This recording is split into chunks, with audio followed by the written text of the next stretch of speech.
Who of you can say that I have never got angry and said an angry word? Who of you can say that I have never had a lustful thought in my life?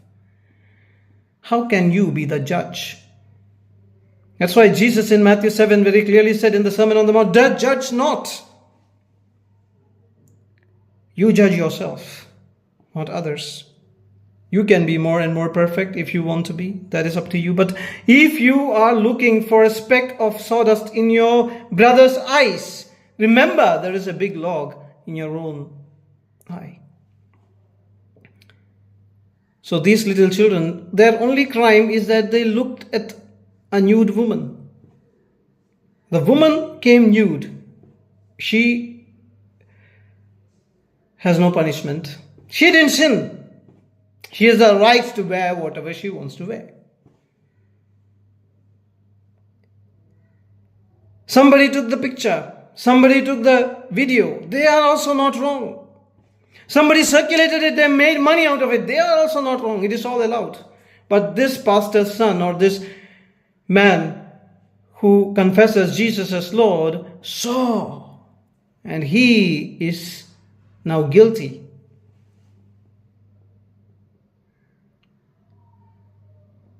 You are seeing murders happening. You are seeing robberies happening. You are seeing briberies happening right in front of you.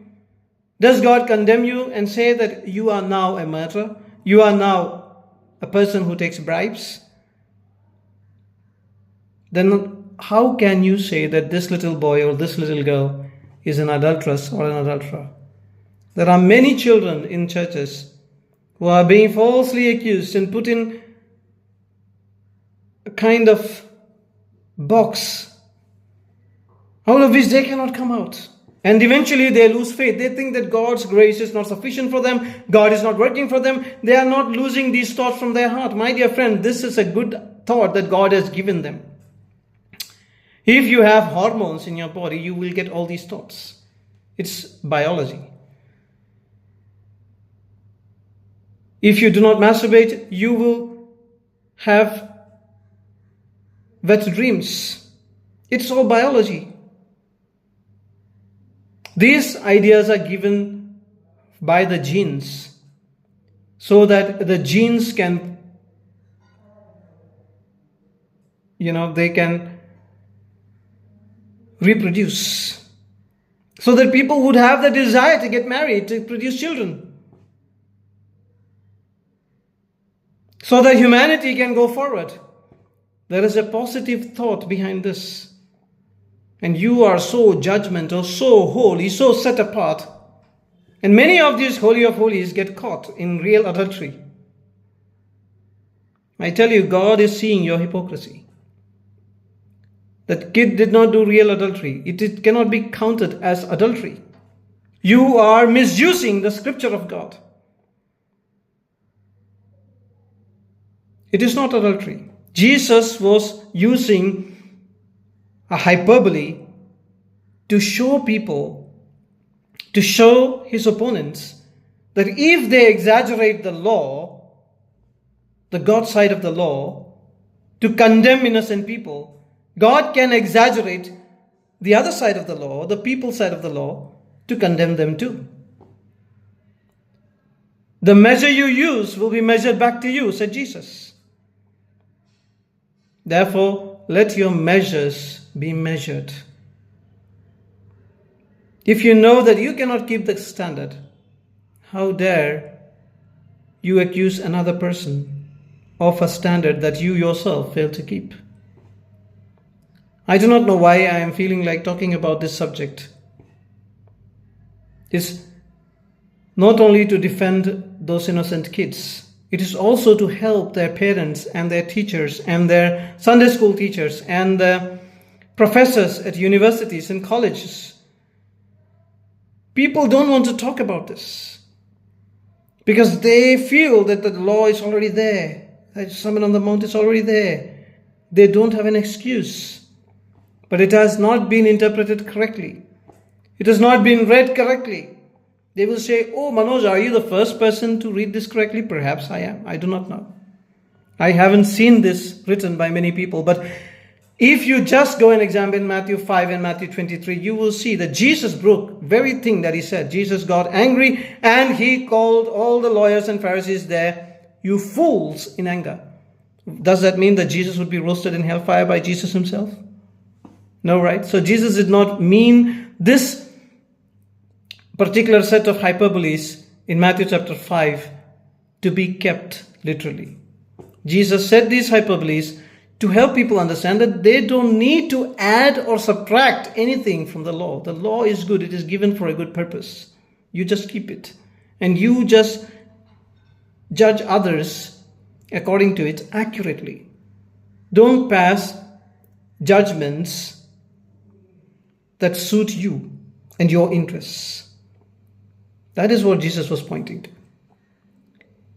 On that day when disciples were hungry and they ate something, the Pharisees found it offensive. They said, you are breaking the Sabbath law, because in the 10 Commandments, Sabbath comes forth.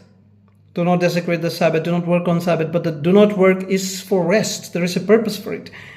Do not do anything, do not make anybody else work hard on Sabbath. Why? There is a purpose, and the purpose they forgot completely. They overlook the purpose completely, and the purpose is there in the Bible, in the 10 Commandments itself. It is to give rest to people. What brings rest? To the bull that falls in the pit on a Sabbath day, staying within the pit or somebody pulling it out of the pit? That is the question Jesus asked. If your bull, he didn't say if your cow. Why? Because they know the worth of the bull is more than the cow. Now, they say, if your bull falls into a pit, wouldn't you care for it? Wouldn't you lift it up? Because it means money to you. You will do it. But in reality, you must do it because it would bring rest, restoration, salvation, life to the bull, not death. In the same way, do not make your donkey work hard on the Sabbath. Give rest to your animal. Give rest to your wife, to your children, to your slaves. And eating this particular little bit is not going to angry God. When these hungry people get this food, their bodies would be at rest. Their minds would be at rest. And that is the purpose of the command. That is why when David came into that place, the place of the priest, he was afraid. He was being pursued by Saul relentlessly. And he didn't have any place to go. He went to the temple of the Lord. He found refuge there, he and his companions. And the priest didn't have anything to give them to eat. They are suffering hungry. And the priest gave them the bread that was consecrated to the Lord, which was lawful only for the priest to eat. But God didn't find it offensive. The Bible doesn't find it offensive. God did not criticize David for doing so. God criticized David for killing Uriah in the battle and taking his wife as his wife and doing adultery with that woman. But God never found this breaking of Sabbath as an offense, because God does not judge like the andha kanun we have, kanun ke aankh pe patti bandi hui hai, andha kanun. God is a righteous judge. That is why we need human judges. Otherwise you just keep the law and an algorithm will decide whether you are guilty or not guilty. The emotional element, the element of conscience is absent. The consciousness is absent for an algorithm. But humans have it. God has it. And that is how God created us in his image of love, as conscious beings with a conscience that is alive to justice and truth. And Jesus is telling you and me today, when you become the judge, judge mercifully. Judge mercifully. Judge compassionately. See the other side. pay attention to what the person may not be guilty of. There are many parents, they would point out only the failures of their children. So there may be 10 things that the child was supposed to do. 8 things they did perfectly. 2 things they didn't do perfectly. Immediately the parent says, that is the kind of parenting that you should not do. You failed. He or she did 8 things right. Only 2 things they didn't do correctly. And you say you failed.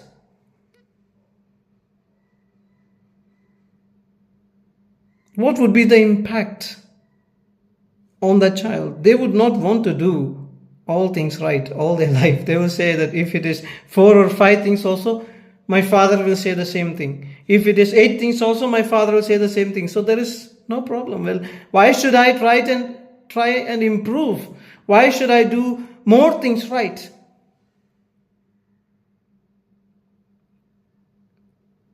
Remember, God is love.